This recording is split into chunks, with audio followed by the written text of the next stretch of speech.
Welcome to another episode of the Niner Sickness Podcast.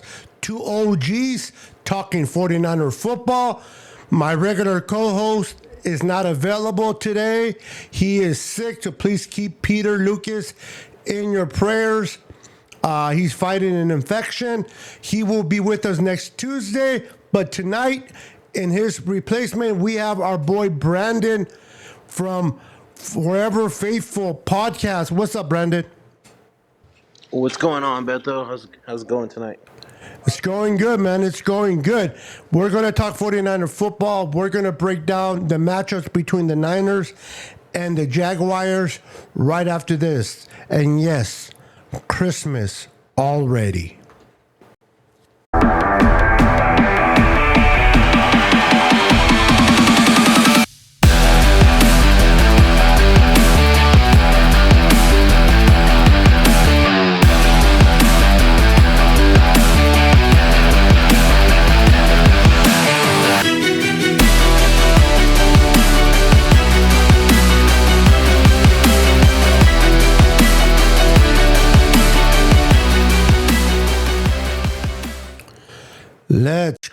Let's go. Welcome. Oh my goodness. I got to fix that. It always goes to that screen first. Welcome everyone. Welcome. How's everybody? We are live, all the way live from Northern California, baby. Let's go. We're talking Niner football. As you can tell, I have my Christmas tree. I got my little lights in the background. A tradition here in the Casa Luna or Niner sickness. We like to start Christmas in November. Some of you guys already see my post. I got a whole village in my living room with a 9-foot tree. We like to do that before Thanksgiving.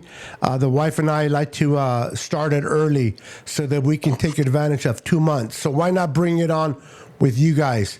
With that said, Brandon, thank you for stepping in for Mr. Peter Lucas tonight. How have you been, brother? How was your week? I'm doing well, man. Just working away. I'm joining in from my computer right now, so if you want to. Okay. I was like, am I tripping here? There you go. All right, hold on. There we go. I'm here. Much better. All right, cool. I'm like, wait a minute. You're calling. How in the heck? Tripping. All right, guys. Get ready for a great show. But before we get started, please remember to wipe your feet before getting started and smash that like button. We're also going live tonight on Mr. Brandon's channel, so make sure to hit that like button there as well. And I believe we're going live on Pete's channel, so even though he's not with us tonight, make sure to go over Pete's channel and hit the like button there. Let me go ahead and welcome the cast real quick, Senor Brandon. We got Niners Throwback in the house. What's up, Niners Throwback? What's up, Throwback?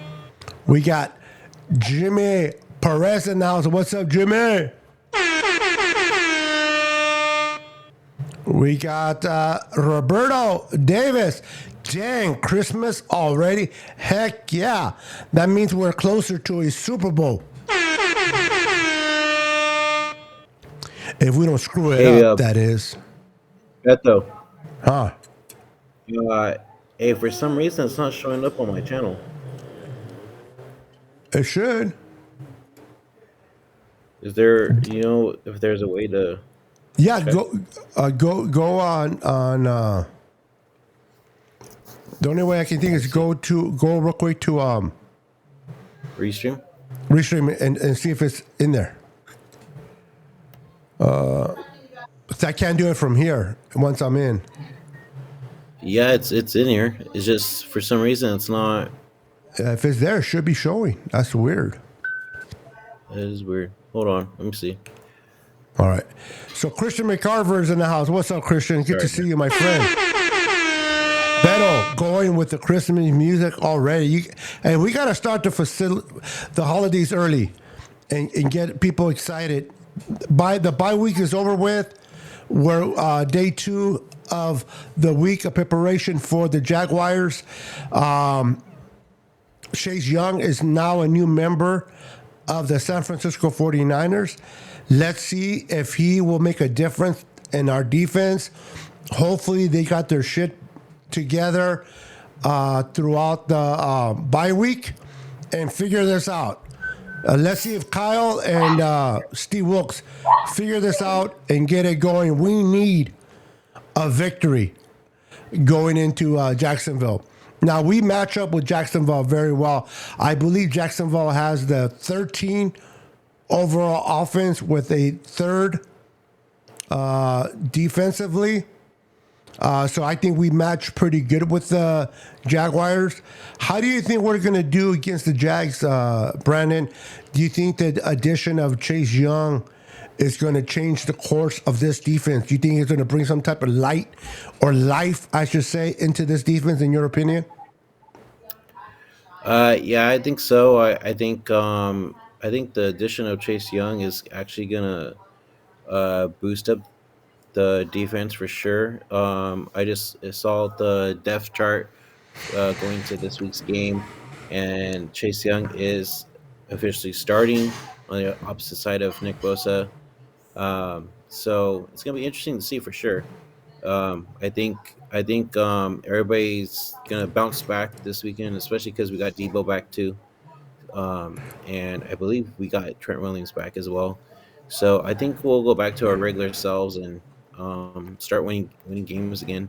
I'm not saying this Jaguars team's gonna be an easy dub, but just look out for it.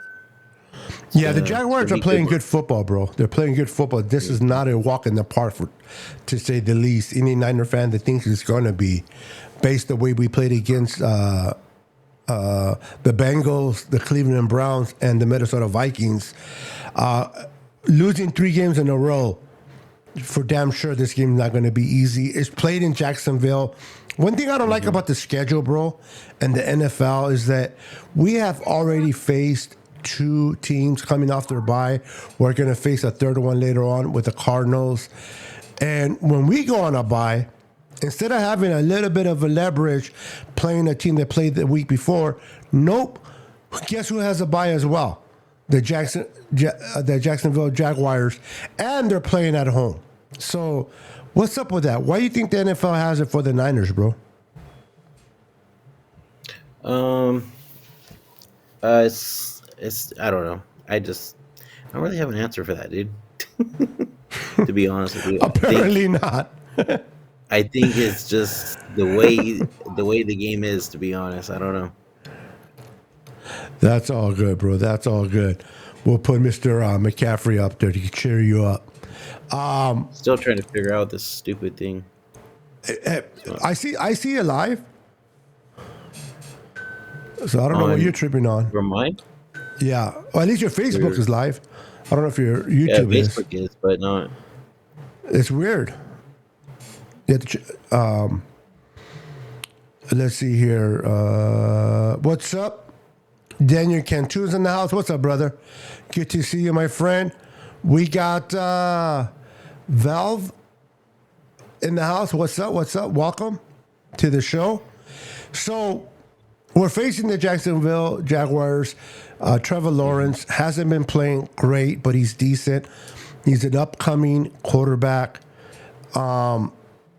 If they don't, if we don't put pressure on this guy, if we don't harass him defensively, we can see another outcome like we did with Joe Burrow in the Cincinnati Bengals.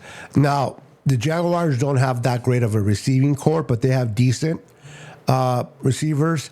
And Trevor Lawrence, #1 draft pick for a reason, has been playing well, good football. I would like to see the Niners really bring pressure against Trevor Lawrence. I want to see him on his ass. I want to see him be harassed. I want to see him be distraught. I want him to be throwing off his wrong foot. I want to see him not able to make his reads, because if it's not Chase, if it's not Bosa or Armstead or Hargrave, somebody it's in his face.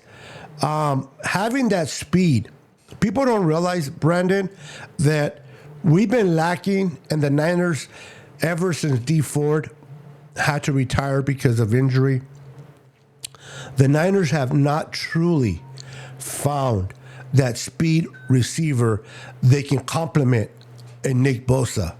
They've been trying it with other players. It hasn't worked out.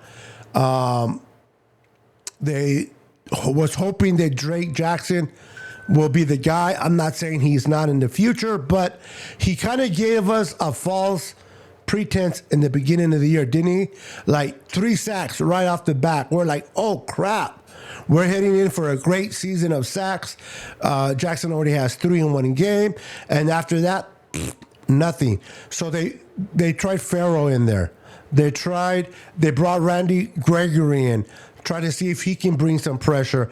And even though Gregory is a great extension and help as a rotational piece, he's not your typical starting defensive end opposite of Bosa. So we were still lacking in that position. And what did they go do? They went and got a guy like Chase Young for nothing. At the very least, he'll be a rental with the option to buy. We don't know what's going to be in the offseason. Maybe the Niners get him, depending.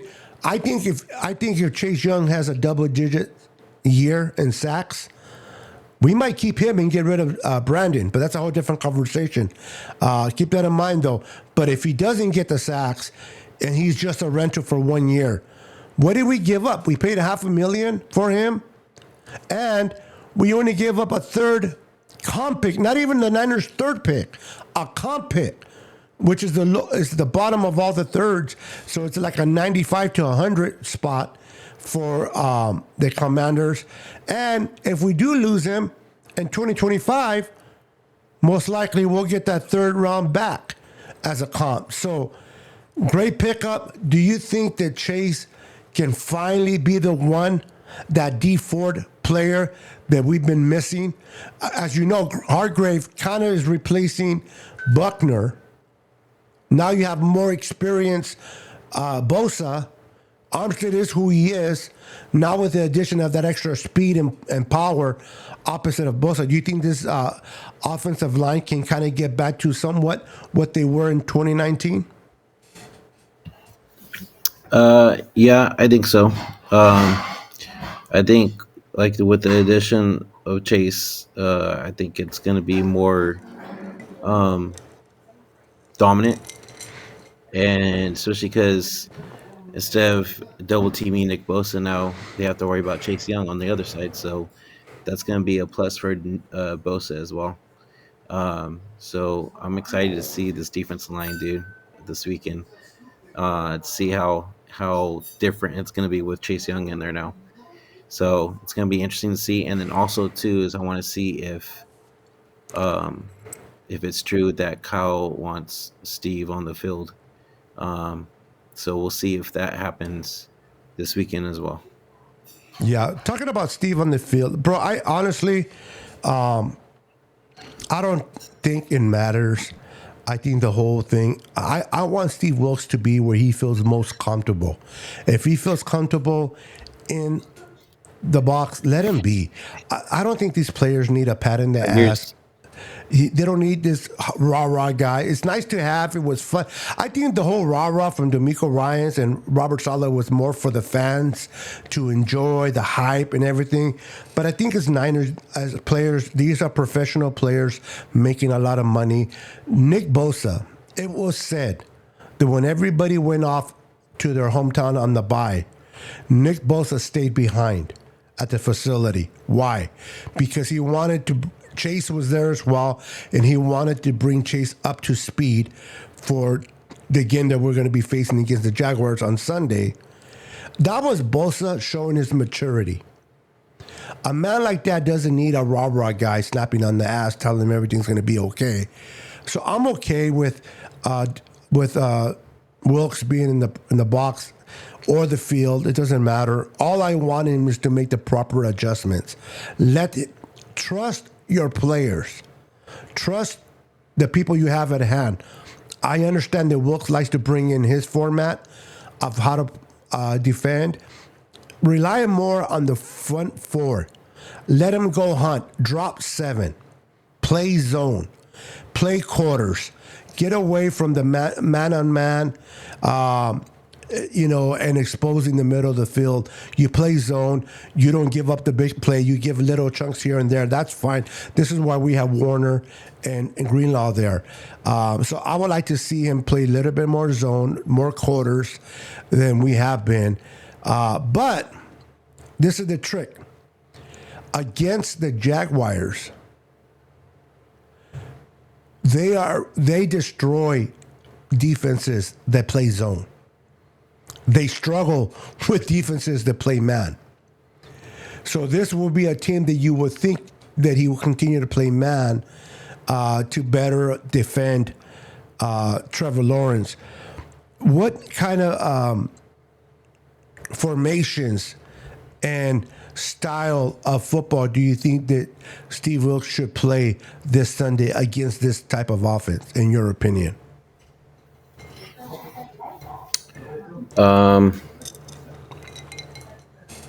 I'd say man sometimes, and I think you said zone as well, right? So I was thinking the same thing. Zone.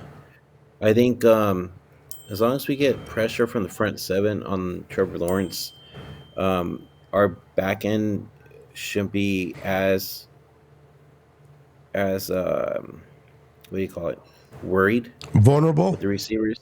Yeah, we've seen the past 3 weeks. So um,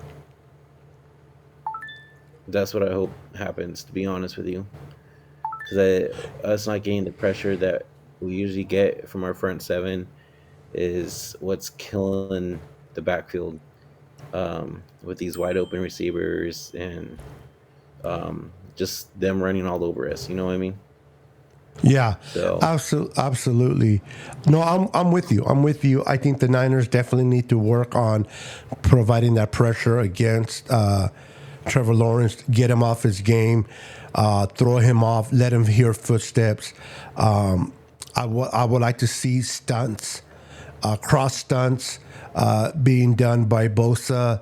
I would like to see the Niners just put the quarterback on his ass, basically. Play it simple. Put the quarterback. Listen, they said the best way to help a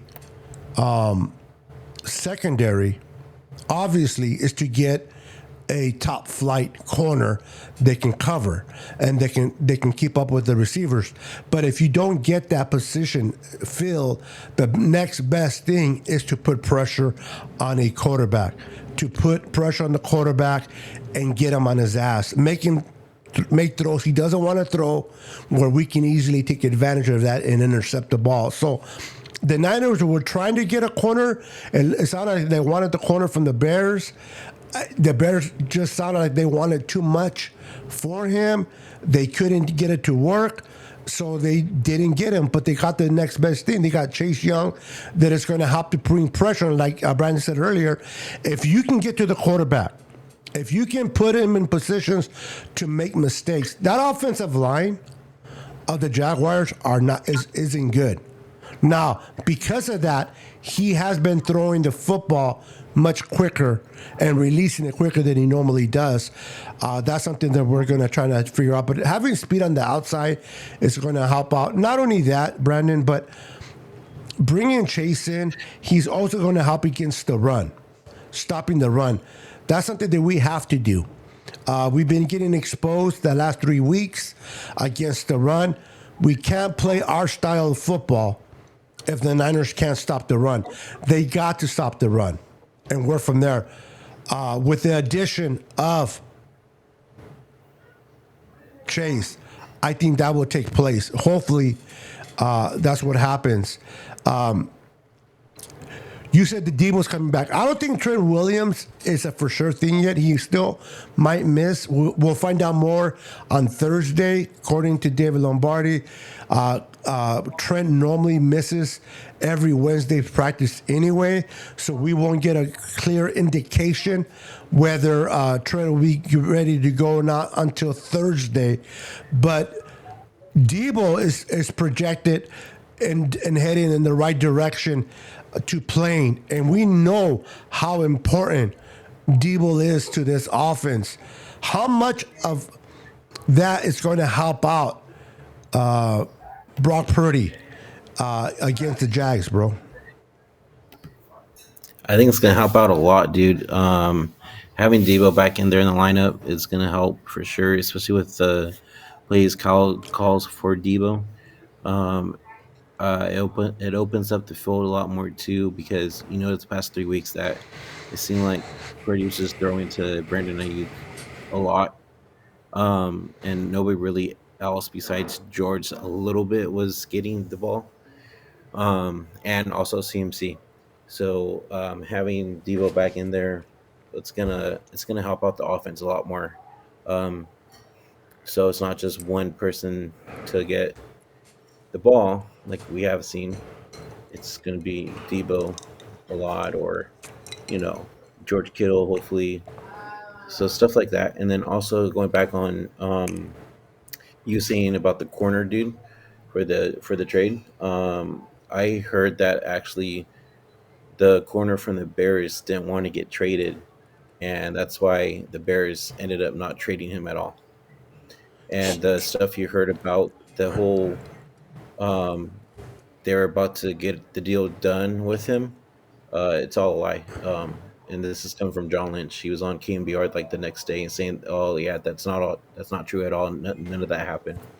So Yeah, just I know. clarifying I on that know. real quick. I like that. Appreciate it. I think the story with the Giants was a little bit of a. I think that came from a fake account. That Yeah, that was a lie. yeah, that was definitely a lie. Yeah, The guy with the I'll Bears. clarify it.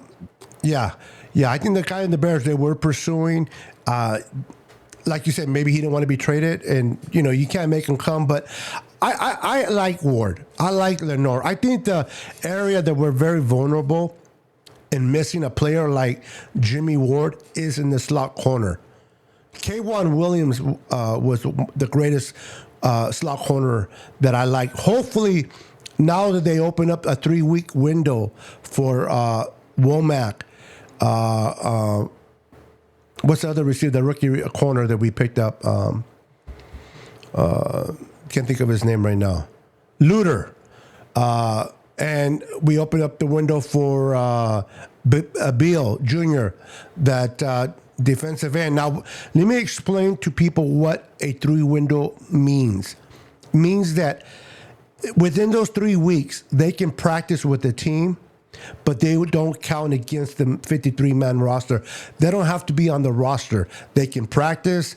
They can showcase how they're doing from injury, and basically what's going to happen with these 3 guys: Samuel Womack, Beal, whatever his name is, Jr., and Luter, is if they can showcase that they can make a difference in this defense, the Niners will sign them active to the roster and then move someone else out.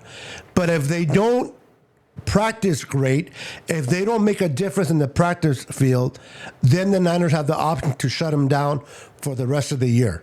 So once the window is open, you only got 2 options: sign them to the active roster or shut them down for the rest of the year. So these 3 players are going to have to showcase that they are worthy of being signed to the active roster, and they'll be able to help out once they're on the roster. Otherwise, they will be shut down until next year. Out of the 3, I don't think all 3 are going to make the active roster. Out of the 3, who do you think has the best chance of making it? Um, hmm. It's a good question, Beto. I'll let you answer yours first, and then I'll get mine. I want to hear your take, bro.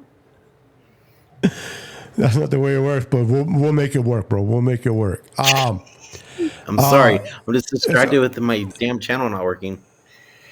let it go, bro. We'll make it work tomorrow. We'll do something tomorrow for it. I should be working. Your other channels are working, so it's weird.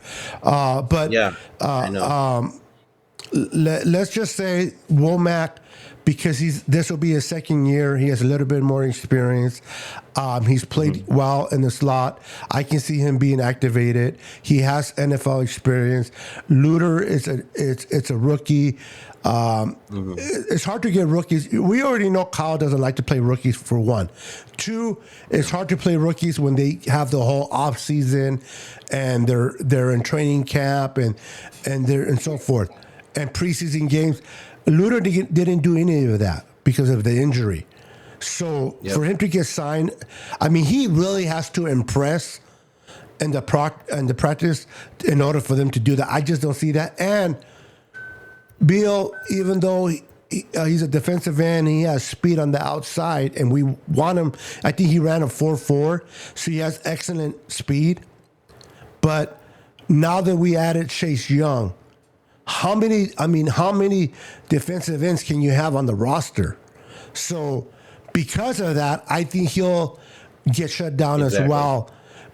Again, now if they practice and they work their ass off and they showcase that they can be valuable on game day, then heck, we'll see what happens. But I expect them to get shut down. So I think out of the three, Womack will be the one that gets signed to the roster. And we're already deep roster-wise. So, and we do need help in the corner slot. And what I mean corner, I'm not saying putting Womack there. I think this is just my opinion. They're going to try Womack on the outside, opposite of Ward, and bring Lenore in. Why? Because even though you got Womack, who's smaller size, they can cover better. He's not that great against the run. He gets pushed over against the run, and we need a corner that can do the run and the pass. And I think Lenore is more fitted to do both of those as a corner. This is why Isaiah Oliver is amazing against the run, but can't cover for shit. So I think they're going to try to move Womack on the outside and move Lenore on the inside. And hopefully that adjustment is going to give the front forward opportunity to get to the quarterback. Because the front complements the back, Brandon, and the back complements the front. If the back can hold on and cover well, and the quarterback doesn't get to have a receiver open right away, guess what the quarterback has to do? He has to hold the ball a little bit longer than he wants to, therefore allowing your front four to eat. If you guys in the back can't cover and the quarterbacks are just getting rid of the ball, as they have been, while Bosa's getting there, but right before he brings him down, the ball's out of his hands. So they have to complement each other, and hopefully they will. But adding someone with the speed of Chase may make these quarterbacks get out of rhythm, and hopefully we'll start seeing that against the Jags. How soon do you think, Brandon, that Chase will pay dividends coming into the system? Not what you hope he would do, but based on football knowledge and the way he plays, how soon do you think he'll play any dividends in this game? Yeah, I do actually. I really do. I think you're gonna see the difference right away this weekend. I really do. And then going back on that last question, Beto, I'm gonna say Womack as well. Um, I think we haven't seen him all season yet, and I think he's due for getting in on the field and having a good ass game. I mean, you saw how he was during preseason, so I mean, it's only time because Oliver isn't cutting it right now. So um, it's gonna be interesting to see for sure. And then one more thing is, did you see that they had some players get tried out too this week? Yeah, I know And one you that know was who? in there. You know who was in there? The all faithful, Mr. Yeah, UPS good old himself. Deontay Johnson Yes, or sir. Dante Johnson. Dante Johnson. And they didn't sign him, believe it or not. That was the Nope. most. That was Really did, surprising to right? me. The fact that they brought him in didn't surprise me. The fact that they didn't let him, they let him walk, surprised me. So I don't think Dante Johnson. I mean, he never was a good football player. He was just beloved by the Niners because of all the times he was made himself available. I think it's more of a relationship they have with him. But at this point, the Niners can't afford to play nice. They're trying to win a championship. They're trying to get a ring. I don't think there's any point in time right now where John Lynch can say, "Well, Johnson, we love you. You're great. You're a great guy in the locker room, but you can't do shit in the field." There's no time for that. I'm sorry. We love you. You're a great person, but we don't need a great person. We need a good player. And unfortunately, you can't be that right now. Therefore, your ass is not coming back. You're going to be like Brandon's YouTube channel. You just can't work right now. Like the way I threw that in there. Beto and B. Hey, it's not my fault it's working. Just Yes, like it is your fault. No, why is everything else work?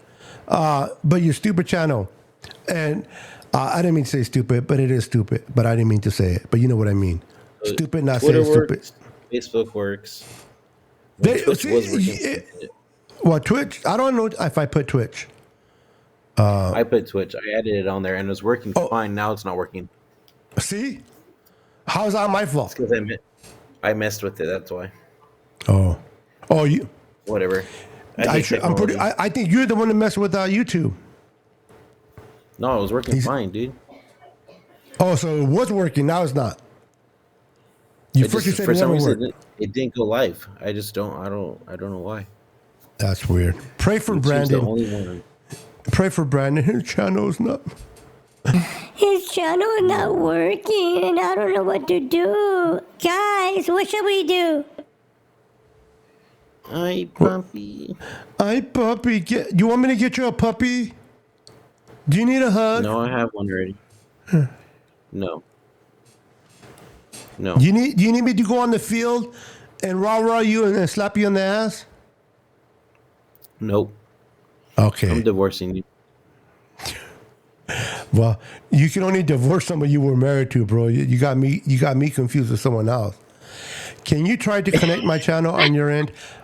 I can't. Huh?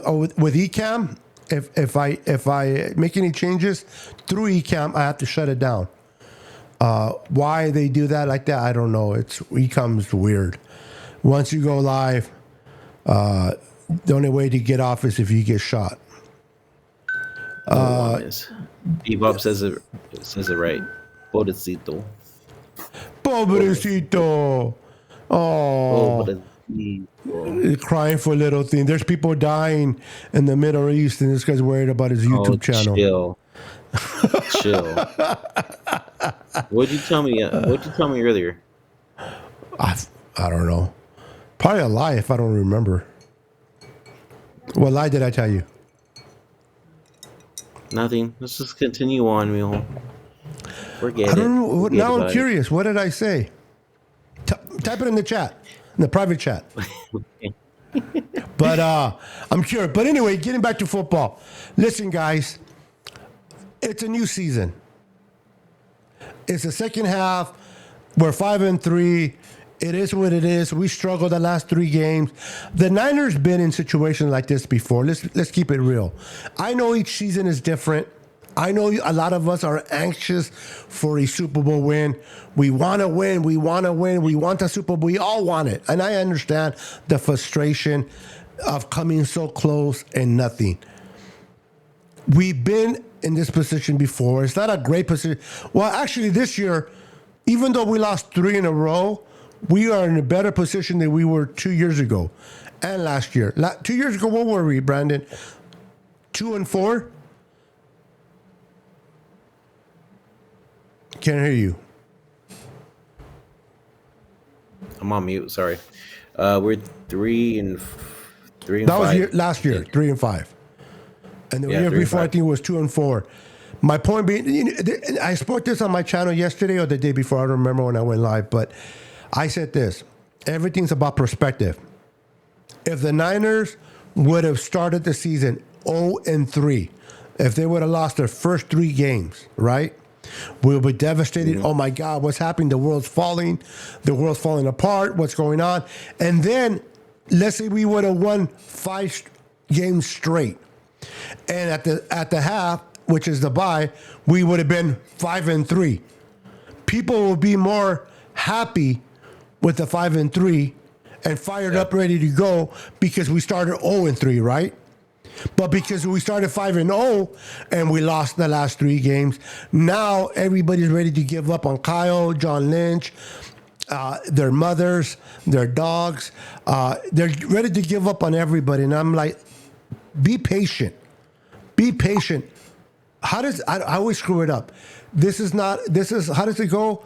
This is a marathon. It's not a marathon, but it's a Sprint. It's not a sprint, it's a marathon. There you go. Thank you. Yep. This is not a sprint, it's a marathon. The Niners have done this before. They faced adversity and they got them back. The last 2 years, we've been in the NFC Championship game. 5-3 is not a bad spot to be. Now, the Eagles are 8-1. The chances of having home field advantage, I'm not saying that it's not something we can reach, but we should be focused Unless more they on go on winning. a skid. Yeah. And it can happen because we went on a 3-game skid. We were not expecting our team to do that.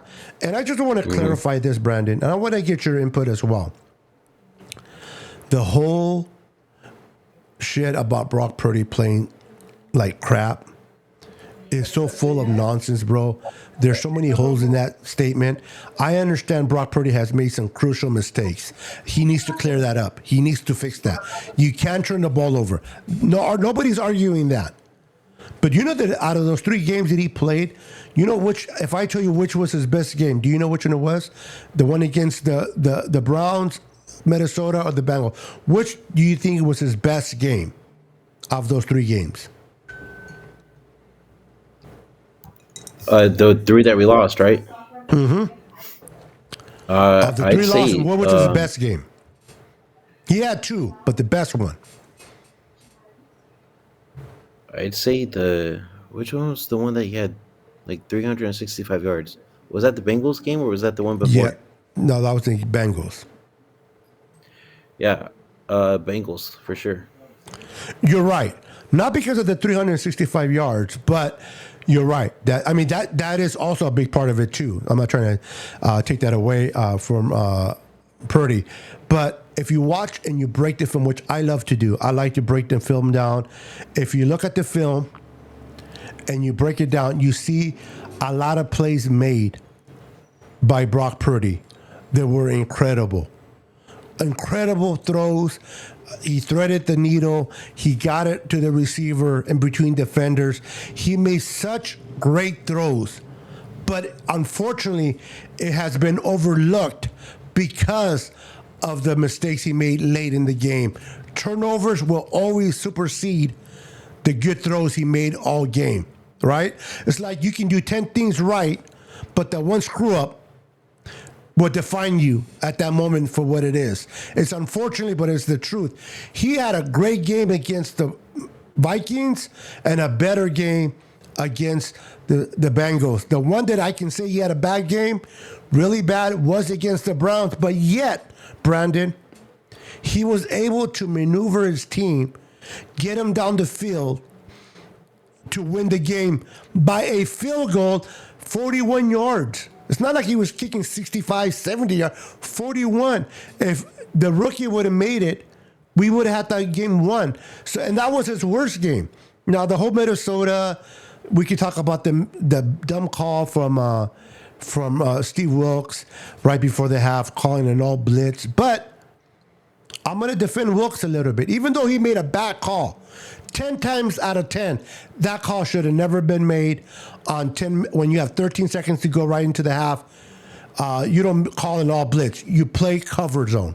You defend the back end, right? You have a deep at the very least, you have a deep safety sitting back there to try to prevent anything going in. But with that said, Wilkes made a bad call, but Ward got bitch slapped. He intercepted that football. He made a huge play, intercepted that football, and Addison said, nuh-uh, my friend. You're not going to do that shit twice on me.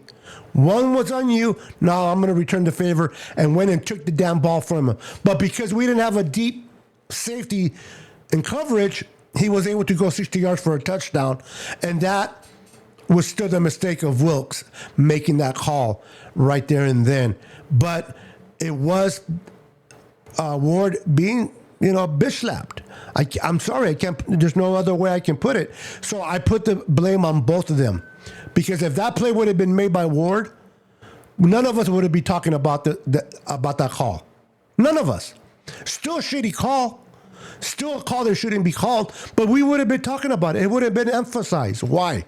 Because that 60-yarder wouldn't have happened. But I want to, with all that conversation that I just said, bro, I want to give you the mic and ask you, what have your thoughts been of Brock Purdy since week 1 to the bye overall? I think he's looked good. We knew that he was going to have some struggles through the season, but honestly, he's been looking good through what was it, 7 games? So yeah, he's made some stupid mistakes, but those are bound to happen. So I still haven't lost faith in him. I think we'll be all right the rest of the season. You're on mute, bro. Yeah, I just saw that. I just wanted to add. I wanted to balance it out with you. I don't want you to be the only guy that gets muted. So there we go. We're both. See, that's backing each other up, right? Yep. Shut up. Don't make fun of me. I'm very sensitive. But no, mommy's way. I know, mames. I got my feelings on my wrist. Hey, don't be talking about my son like that. Anyway, the whole thing with Brock Purdy, and Randy made a great point here. Thank you, Randy Daytona. 350 yards, 57 rush, and I want to focus on the rushing yards. All I heard that Brock Purdy is not mobile. All I heard he's not athletic. None of these haters that were sucking somebody, a quarterback that is not with the Cowboys, too much. That they just hit. Now, I love Trey Lance. I really did. I wanted Trey Lance to be successful. I still do. Not with the Cowboys, though. Not with the Cowboys. Let me keep that clear. But I would like him to be successful somewhere else. But he's gone. He's not the problem no more. But I wanted him to be drafted here. He was. He didn't work out. Regardless of Brock Purdy falling in their laps or not and saving their careers or their coaching job, I don't care about that. He fell in the lap. How he got that far, I got no clue. But he got there. Right now, imagine no Brock Purdy. And we went through the shit we went through with Trey Lance. We're not worried about a 5-3 record today. That would be the least of our problems, right? But yet people want to complain about we're 5-3, we lost 3 in a row. And I'm not saying that losing 3 in a row is great. It isn't. But this team has a good quarterback. Does he have I keep hearing elite, MVP. Who cares about elite? Who cares about MVP? What is he doing today? Is he winning games?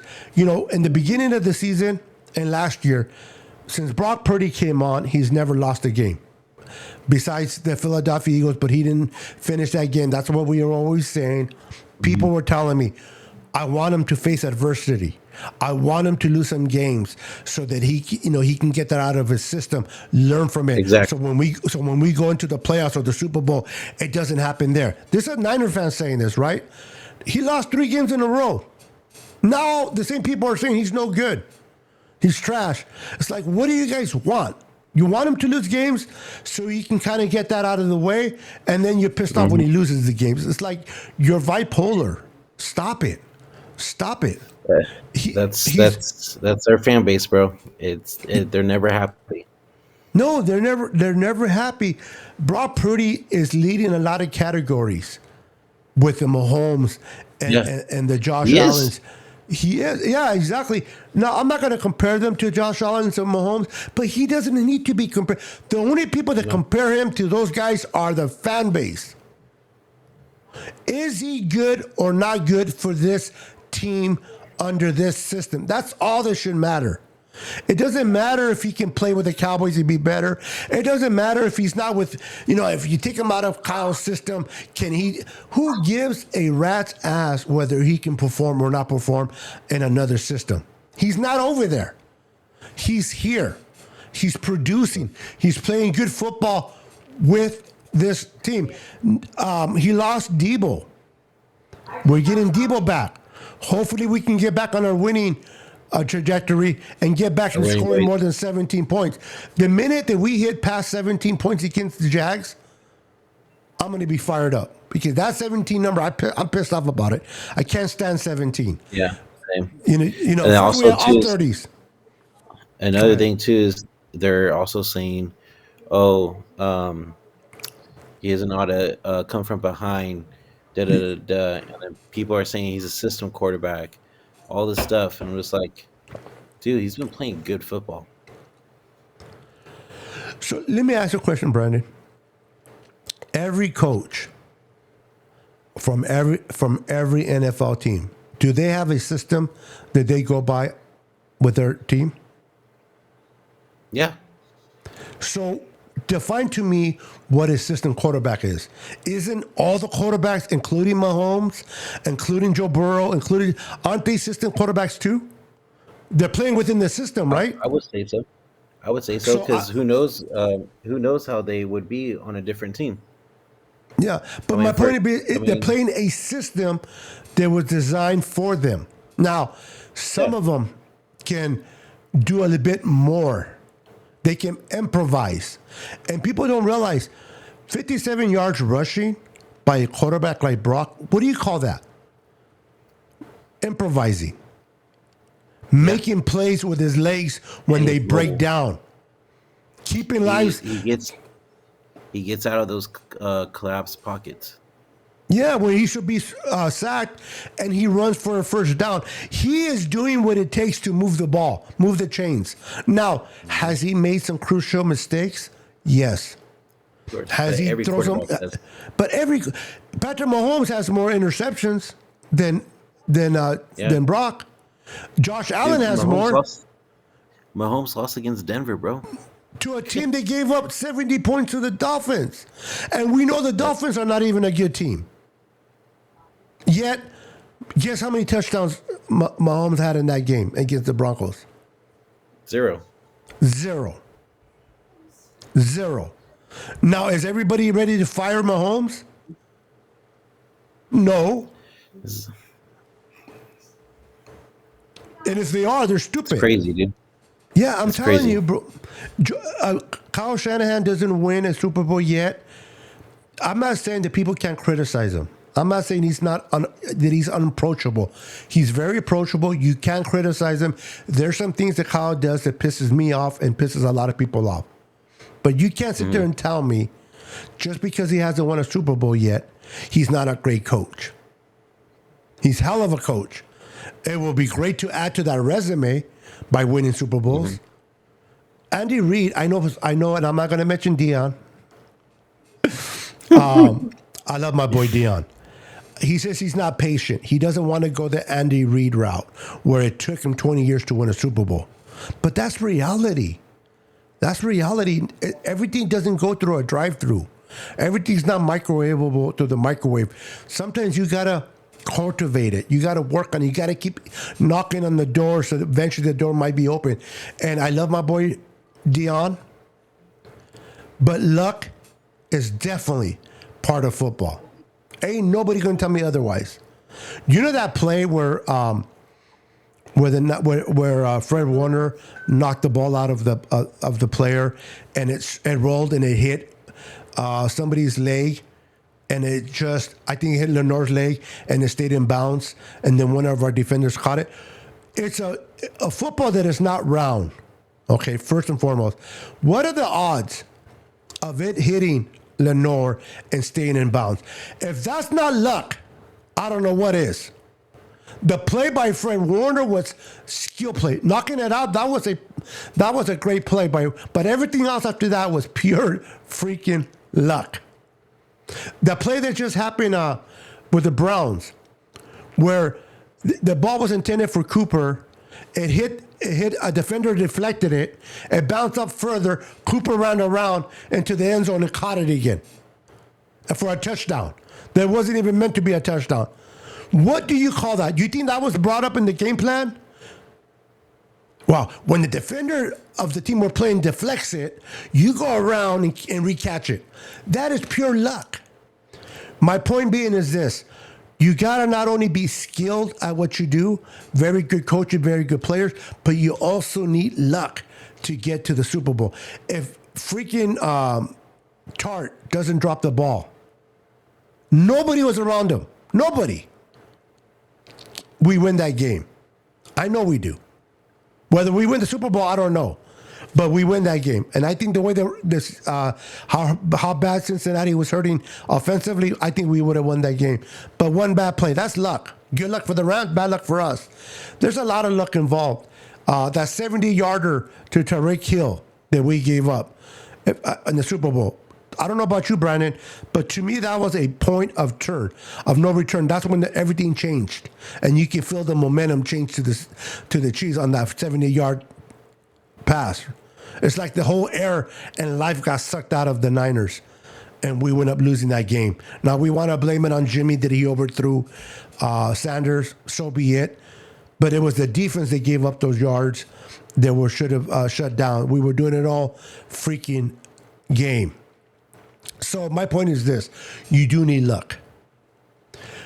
Kyle is doing whatever it takes to try to get us to the dance.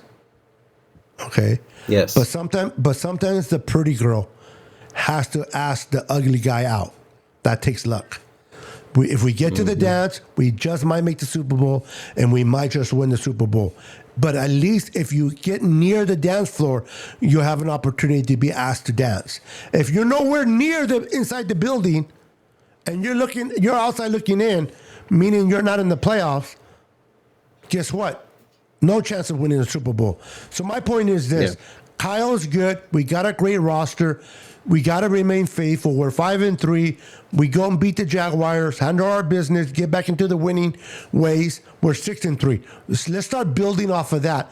We just seen the Rams get their ass kicked by a bad and Seattle. Green Bay.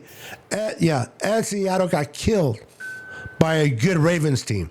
But I expected Seattle to lose.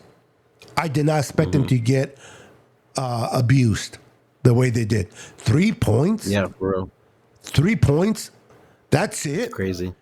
Come on. So I'm not worried about the Seattle Seahawks. I'm definitely not worried about the Rams. And the Cardinals are trying to figure out what to do with quarterback over there. All I'm saying is those are winnable games in our division. Yeah, Rams just picked up Carson Wentz too. I told Rudy, get ready for the Super Bowl because, oh my God, you guys are in Super Bowl contagion now. What do they even need him for? And then what happened? What happened to the guy that they drafted from Georgia? Rudy was talking about all highly about him in the offseason. They don't even trust him. That's why I love Rudy. Yeah. But Rudy, I love you, bro. If you watch this, but you don't know shit about football. You don't. You're just emotional. But hey, it is what it is. We're hitting about an hour. Go ahead. What were you gonna say? And he froze. I'm gonna keep it like that. Look at him. Look at him. Look at him. Look at him. Brandon. Oh, Brandon. Brandon. You, Brandon. You, Brandon. little Brandon. Oh, Brandon. Brandon has left the building. There's Vato. I'm gonna leave him under until he leaves. Oh my goodness! There he's gone. He gone, and he's back. Should I let him back in? Should I let him back in? What happened? I froze, but I know. It was funny. I could hear you, and I was trying to talk to you, but my camera was still frozen. Did you hear me making fun of you? Yes. You can't do that to me and me not make fun of it. Sorry, bro. Hey, so I wanted to play what Debo said today on Up and Adams. Okay. About how the Niners feel and everything. If they lost any confidence. Okay. Go for it. Here we go. A little adversity, but it sounds like the confidence has not gone down on this team. That's what I'm not at all. I don't think it went down because, at the end of the day, like, we know what we're capable of. Like, we started off hot, and then, we hit a little bumps in the road. I mean, it's going to happen. So you're not going to win them all. So, I mean, you just got to take it step by step and just prepare the way that we've been preparing, and, like, a big emphasis on takeaways and staying on the field and sustaining drives and just getting back to what we were doing. There's a lot. If you Twitter search Debo, it's all like gifs and memes of like, oh man, he's back, he's healthy. Like, it's about to go. It's over. It's about to go down. That must be nice to see, and we hope it happens. And it will happen, of course, up against those Jags this weekend. Debo, good luck, and thanks for answering our questions. Thank you. All right, we'll talk to Debo next. All right, there we go. I'm sorry. Whenever I hear her voice, I just get captivated, and I don't listen to nothing else. I think she is so fine. But anyway, back to the show. Oh, you don't agree? No, I do. But Okay, just looking at her fair. is even better. Anyways. But anyway, what do you thought? Well, what are your thoughts? Okay. I'm going to do what you did earlier. I'm going to throw it back. I didn't pay attention, so I'm just going to ask what your thoughts. Because you're too busy fucking around with my camera. Exactly. I'm not going to lie. That is exactly why I didn't pay attention. And I haven't heard it before, so I don't even remember. Okay. I figured that their confidence wasn't going down at all because, I mean, like Debo said, it happens. We're in the same situation last year, but it was the opposite. It was 3-5, and look we went on a what? 3-5, yeah. 17 win streak, right? 17 game win streak, something like that. It was. I don't think it was 17, but it was a lot. It was lower. It was like I think 10 or 12. Yeah. Yeah, we were on a win streak, so I ain't worried. This team's freaking talented. We got the players. We do. We added more depth to the defensive line. We'll be fine. I haven't even lost confidence in this team, so I'm just excited she? Who is she? Kay Adams. Jesus. Kay Adams. Come on, Jesus. She was on Good Morning. No. What's it called? Football. Good Morning Football. Yeah, she was originally on Good Morning Football, and she left there. Now she's starting her own podcast, which is Up and Adams. And one thing I didn't know about her, that guy's what's his name? He does a podcast, not a podcast content. Stitz is his name, I think it's called, or I can't think of his name. My apologies for not remember, but he worked with her in the beginning, and she was on his podcast, and this is like one of us guys, and I can't think of his name, but he was on a podcast and he got fired, and then he started his own podcast just recently. Do you know who I'm talking about? No, Nope. Yeah, okay, but anyway, he knows Kay Adams real well and brought her on his show and shared some stories where him and her were left in a hotel one time by themselves. I'm like, ooh, but he jokingly said nothing happened. But this is like before Kay Adams was who she is today. She wasn't known. She wasn't on TV. They were, they're trying to make it.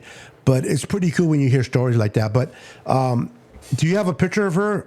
Maybe I can show my boy Jesus. No, I'm typing his name. No te digo. K. Adams. Hold on, senor. Let me show you the lovely K. Adams. I mean, everybody has a preference. You might not think she's pretty, but Jesus, come on. She's you gotta hate autocorrect. There she is. Come on, that one. I want a nice one of. I want a clear one. There it is. There she is. Gosh, she's a goddess. Yeah, she is. She's really nice looking. I wanted to show this one's kind of blurry, so it's kind of like. This is the one I wanted to show, but it's blurry. It doesn't focus in, but it's right there. Yep. But anyway, Jesus, that's Kay Adams. She's not only pretty on the outside, but she's very smart. Knows her stuff, and to me, that is what makes a woman complete. It's not just the outer beauty; it's the inner beauty as well, and the smart. You got to be beautiful between the ears. If you're not beautiful between the ears, I don't care how beautiful you look on the outside. It's just like me and my wife. We have great conversations. We have stimulating conversations. We talk about politics. We talk about things that mentally stimulates us. If we couldn't do that to one another, I would have been married for 30 years. I need someone that challenges me and keeps me on my toes. I know Brandon can't do it on here, so I need someone that that graduated past the third grade.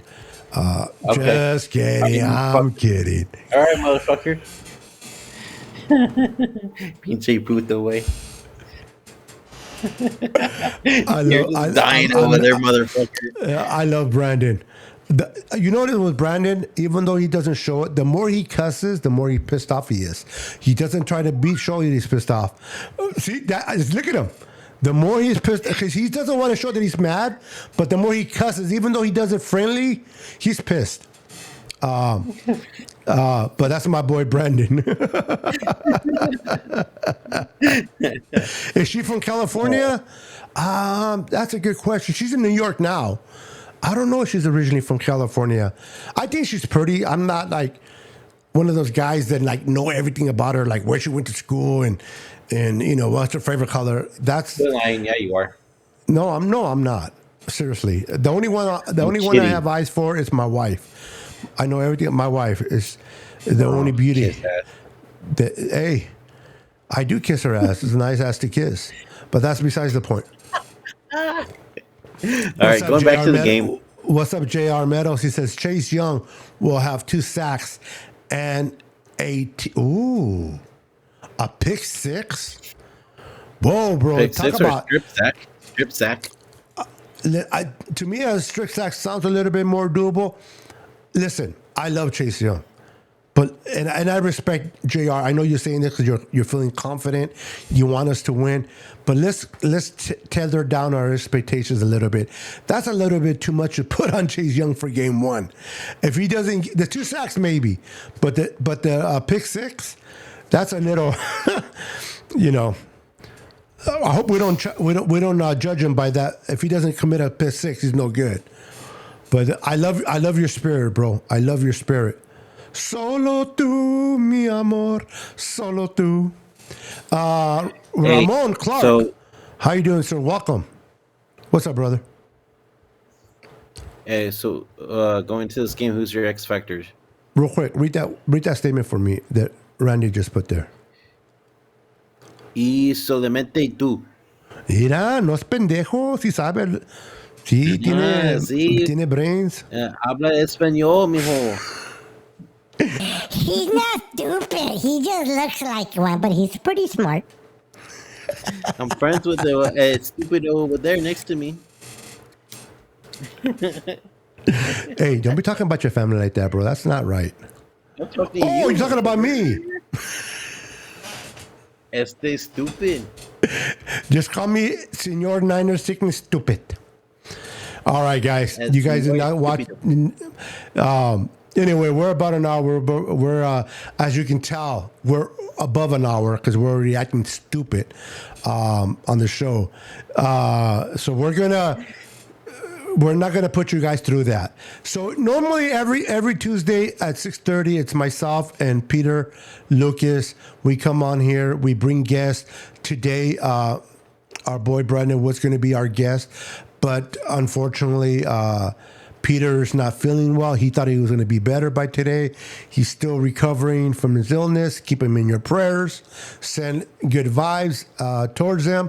And I'm glad and honored that my boy Brandon was able to step in his place, help me with the show. But I say this and I'll keep saying it. It's all of you in the chat that makes this show what it is. So give yourselves a hand of applause. Appreciate each and every one of you. Make sure to like and subscribe. Now, for some reason today, it went on all his channels but YouTube. So real quick, Brandon, where can they find you on YouTube? Give your YouTube name and how they can get you and watch your shows there. Yeah, so it didn't go on tonight for this show for some reason, but I will be uploading this episode to my channel after we get off here, and so it's there. But for our Faithful Podcast, search it up in the search bar on YouTube and hit that like and subscribe button. We're trying to get to 500 subscribers, and once we get there, we'll be doing a patch giveaway. So don't forget that's still going on. Being J Beto Niner Sickness still has the patches.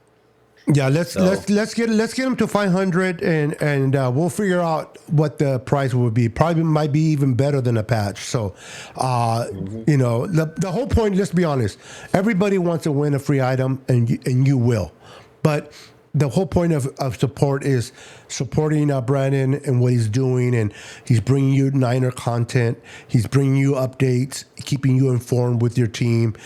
He's doing his best to grow his channel. So we are Niner fans. We are the faithful. We support one another. We back each other up. So make sure to subscribe to his channel to back him up, and in return, you'll have the opportunity to win a great prize. You can't. There's no way to lose. So do that. Make sure to follow him. Also follow my friend Pete Lucas channel. I'm trying to think of his name. The Fanatic Podcast. Niner Fanatic Podcast. Thank you.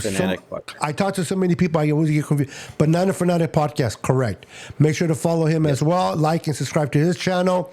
And make sure you're also hit the notification bell on my channel, on Brandon's channel, and on Peter's, because me and Brandon, we go live on his channel with Dion and with a gentleman by the name of Christian and Ancho. We come together, we talk 49ers. So in order for you to be able to watch that, is either being subscribed and have the notification bell for my channel and now Brandon's channel, so you don't miss out any of those shows.